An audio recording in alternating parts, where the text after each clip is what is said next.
ಈಗ ಮೊನ್ನೆ ತಾನೇ ದಿಲೀಪ್ ರಾಜ್ ಅವರೀಗ ಸಾವನ್ನಪ್ಪಿದ್ದಾರೆ.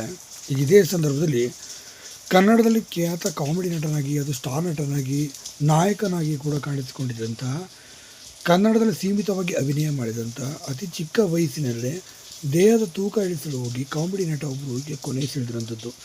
ಹೌದು, ಇಂದು ಮುಂಜಾನೆ 3:15 ಸುಮಾರಿನಲ್ಲೇ ಕೊನೆ ಸೆಳೆದಿದ್ದಾರೆ ಅನ್ನೋ ಮಾಹಿತಿ ಬರ್ತಿರೋಂಥದ್ದು. ಸುಮಾರು 2 ವಾರಗಳಿಂದ ಆಸ್ಪತ್ರೆಯಲ್ಲಿ ಚಿಕಿತ್ಸೆ ಪಡೆಯುತ್ತಿದ್ದರು.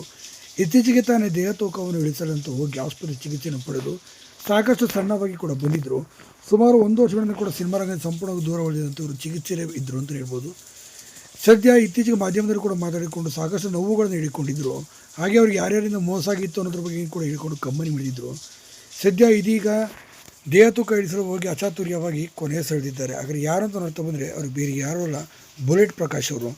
ಬುಲೆಟ್ ಪ್ರಕಾಶ್ ಅವರು ಕನ್ನಡದಲ್ಲಿ ಸೂಪರ್ ಸ್ಟಾರ್ ಕಾಮಿಡಿ ನಟ ಅಂತಲೇ ಕೂಡ ಹೇಳ್ಬೋದು.